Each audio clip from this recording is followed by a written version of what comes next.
Greetings, it's Vaygrim, and I thought that I would release a little Christmas episode for mod guides. I've been learning a lot about Thaumcraft aura nodes lately, and I wanted to share some of this knowledge with you. Now, one thing that I've discovered, first of all, a couple of versions back, or I think one version back, I think it was Thaumcraft 3, you could have aura nodes next to each other, and they would not damage each other. But in older versions of Thaumcraft, and now again in Thaumcraft 4, they will actually damage each other.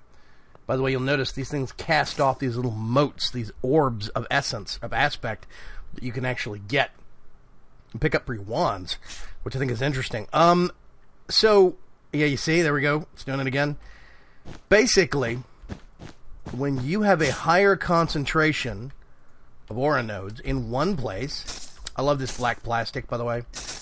That's what that is. It's a black plastic block from Mechanism. It's great. Great backdrop. When you have a higher concentration of orbs, of aura nodes within less than 5 blocks away from each other, they start exchanging aspects. You'll be able to look at these things and see that thing just lost air, just gained air. Which is the big one? That one has already gone to fading. It was normal. It's already gone to fading. Normal. Normal. Let's just analyze all these real quick. So you'll see. See, this one has a whole bunch of stuff going on now. They're trading points and trading aspects back and forth. The problem is, every time one of these sparks fires out and transfers a point from A to B, some of that information is lost in the transfer. Now, here's what I've been trying to figure out. Exactly how much is lost under what circumstances. I got that same thing, that same setup right there that is currently trying to destroy itself. I did the same thing here. These are the two that survived. This technically was down here. I moved it up here, and I'll share with you how in a little bit. And this is the final big node. Now, here's the thing I have noticed. First of all, when a node goes to fading, the rate at which, the pace at which they actually cast off information, they send out those sparks, diminishes greatly. A fading node does not send out nearly as much aspect energy, vis, as the other ones do. There's also pale, but pale means that it's basically weak and it's not regenerating quick enough. Pale means that once an aura node goes pale, it's probably going to get drained dry very, very quickly. So yeah, you end up with monsters kind of like this one. Now, here's the thing. There's also another way to do it. This is an aura node that I put into an advanced stabilizer. Let me turn on. There we go. Advanced node stabilizer from Thaumcraft. That advanced stabilizer makes sure that this node can only receive energy. It won't send out energy. Now, if you put a normal node stabilizer under here, that will shield the node completely, shield it wholly. That means energy going out or coming in. Advanced node stabilizers shield it from energy going out, which means it can only receive, which is great. The problem is that shielding, when you put something in a node stabilizer, it halves the rate at which it recovers its own points. My theory is that it also halves the amount of information that it will receive from another node. See, that one's sitting at 0, 0. This one has died already. That's all zeros. That's currently the other kind of large node. 0, 0, 1. That's another big node. So these two are going to be left slowly sending all the energy they have left to this one, because this one can't be drained. So it will slowly just drain these two out. But a lot of that vis is lost in the process. I think there is even more loss in the transfer when using an advanced node stabilizer, which is why you go down here. Let's see. That one's getting pretty complex. Well, that one's getting really complex. That's down to one aspect now. All zeros, that one could die. Basically, if this one has that last aspect, technically it's 0, but there is one point in there holding each one, vacuos, ordo, whatever. So if somebody requested ordo, if one of these other nodes requested ordo, and this only has 0, it's going to lose ordo. As soon as it loses its last aspect, it's gone. This has air and ordo. If it cannot regenerate power fast enough, then it's probably going to diminish and die here very, very quickly. That one has gone to fading, which means it's going to start sending out less and less energy, slowly but surely. It might receive it, but it's going to send it out slower and slower. But what I've discovered is there's less loss doing it this way than there is doing it this way. I've discovered that there is more of the Vs actually reaches the target. You get larger nodes when you merge them this way before putting them in a node stabilizer. Because I think the node stabilizer slows down the transmission process, the transmission of aspects, and I think it actually causes a greater percentage of loss in the transmission process. Now, here's something else I've discovered and been experimenting with also, okay? In Thaumcraft 4.2.2.0, the latest one, when you energize a node, the energy beams that come out of it, and we'll go over that in a second, the energy beams that come out of it do not go through solid objects. Well, here's something I decided to... let's kill that one. Let's get something interesting at least. Good grief. There we go. There we go. That's a good mix. Now, here's the thing. I figured that these would actually not do anything, but as you can see, they do. Now, there's a couple of rules of thumb about all of this. First of all, if you'll notice, there's a 5-block gap between these projects. I've never seen an arc of energy cross that gap. So I think 5 blocks is too far. That's my theory. I think people have told me that it was 8 or 6, something like that, but it seems like I've never seen it in a spark of energy transfer over 5 blocks. It seems like it's 4 or less. So, yeah, that might be your minimum safe distance, is 5 blocks away from each other. Second thing, I'm going to get rid of all those. Second thing, these things will drain each other through solid objects. As you can see, we sit here and watch, you'll see sparks crossing through solid walls. So you cannot box in some nodes and expect them to survive this close to each other. They're going to have to be at least 5 blocks apart, if not farther. So, now all of this, you're not going to be dropping nodes like I am in creative. You're going to be, oh, see, we're losing a whole bunch right here. Yeah. This one's almost gone. That's down to 1 aspect. That's going to die soon. That's probably going to die soon, but it's not fading yet. And that one gets bigger and bigger, but you'll see Ordo is only 8.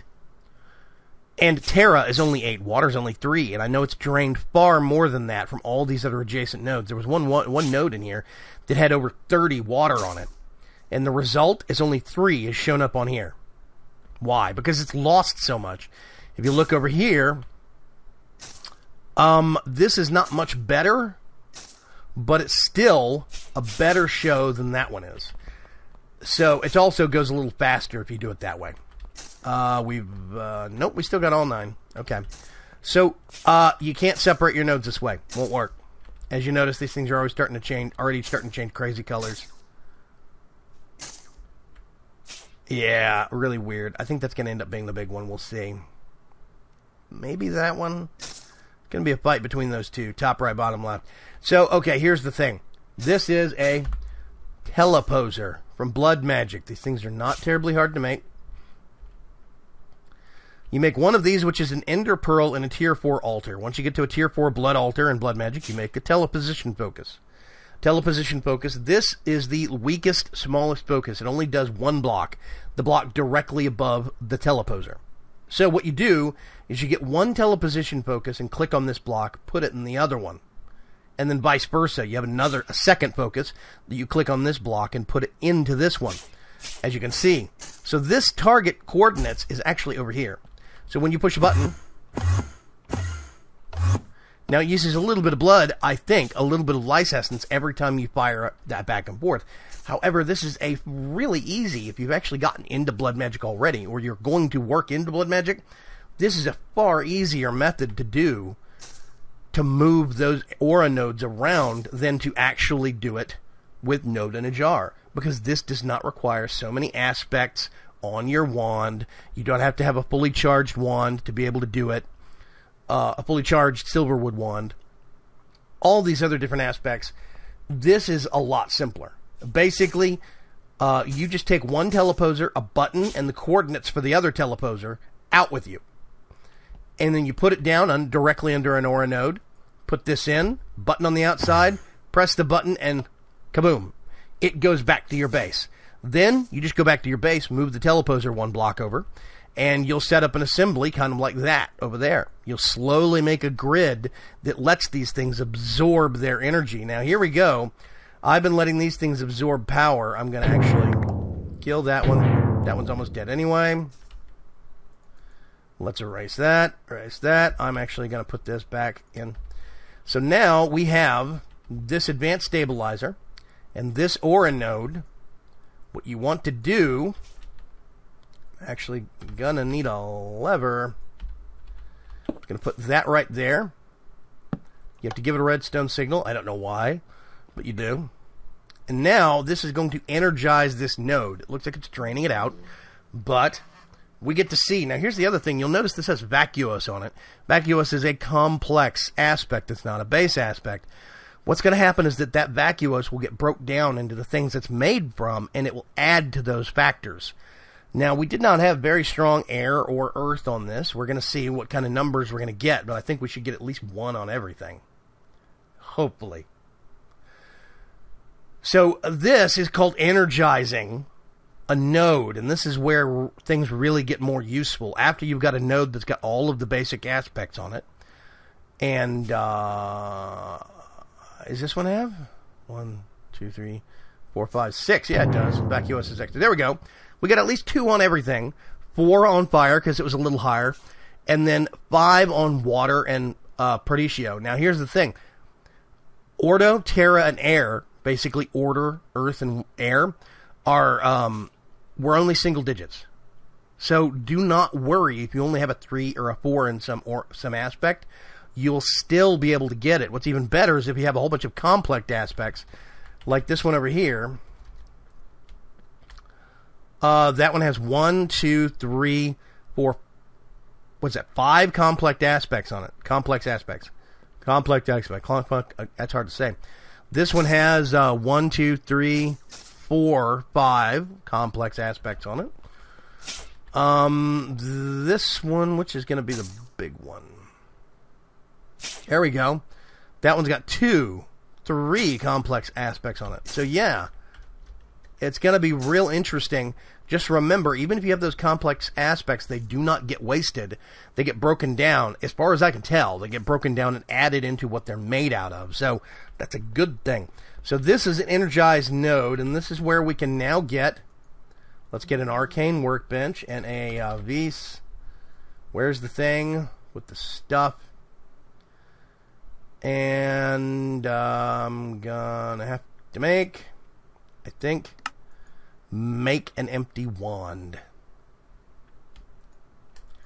If memory serves me correctly.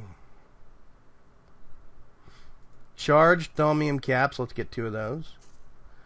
And let's get silverwood, I think, rod. I'm going to put this right here. No, I actually need.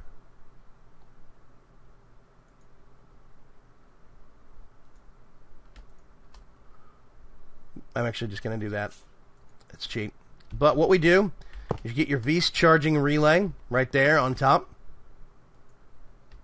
Put that in there, and you'll see all these numbers are slowly going up. They're being charged by this beam from this energized node. And basically, each of these numbers is, I think it's 0.0 whatever. So if you have a 10, it's technically 0.1, I think. Or maybe if you have a 10 charging number, it's a full 1 number. But it's basically, you'll see, this is just up to 8. Yeah, it's 0.0. Like, so this is going to be 0.02 for order, 0.02 for air, 0.02 for terra, and then it's 0.04 for fire, 0.05 for water and chaos. So, but this means you can set this wand down, walk away, and it will get recharged. It's really nice. You can still leave this here and craft with it, and when you come back later to do more crafting, it will be recharged. It's a good system. It's just a little confusing. Also, these beams won't go through solid walls anymore. Now, what I can do, if I wanted to, I'm actually going to get this and take it out. And let's do a little bit. I gotta remember where this thing is. It's this little nodule. There it is. So I'm gonna put that right there. And if I put this here, shift right click, let's put this back in there. It's not charging. Why? Well, there's a solid wall blocking this. So what I can do is do that and that. That's what these little things are for. This relay, you have to have a line of sight. This is how you get through it. So now, our wand is back to charging. If you look, water and chaos and even fire are nearing their water and chaos are well over the halfway point and approaching full. Fire is at 2/3, sorry, and the other ones are at 1/3. So you're going to have variable charge rates, which is why you want it. But you want this is why you want at least one of every aspect on here. This is now a universal charger for any wand. All aspects will get maxed out. You have a couple of wands sitting around. You just swap them around. You have one you carry and one you leave on the bench. I realize this is not as in-depth of a guide on all aspects of Thaumcraft 4, but I definitely thought I would at least share some of the aspects that I have been learning for myself lately. That one looks weird. Yeah, see, that one's getting pretty big. I'm just gonna... That one's dead. That one's got a lot of stuff on it still. So what are some of the maxims that I've learned? This one's flopped over to fading, which means it's going to almost never transmit info anymore. And it's only got 13 of a complex aspect. I'll leave it, though.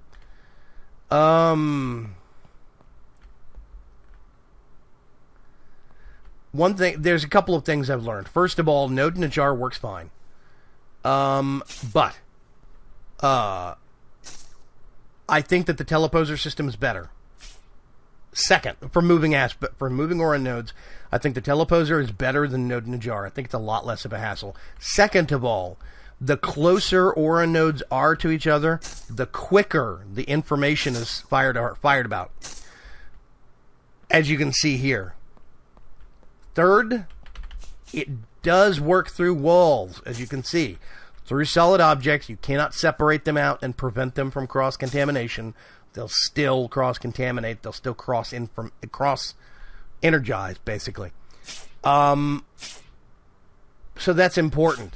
And final point is, when you energize a node, you really do want to make sure you have one of everything on it before you energize it. And when you do finally energize it, you have to maintain line of sight to whatever you're charging. Be it a V's charge relay on an arcane workbench, or maybe you have a furnace, an alchemical furnace that you're actually using. Whatever the case may be, just keep that in mind. What the heck is that? Alchemical? Oh, yeah. So, this has just been aura nodes, but I really thought that somebody could benefit from learning about some of these new dynamics and aspects of the way aura nodes work in 4.2.2.0 of Thaumcraft now. Some things have changed in Thaumcraft over the recent versions, and I think it's worth a refresher. I'm going to be digging into more Thaumcraft stuff, so keep your eyes open. And have a happy holidays. Bye-bye.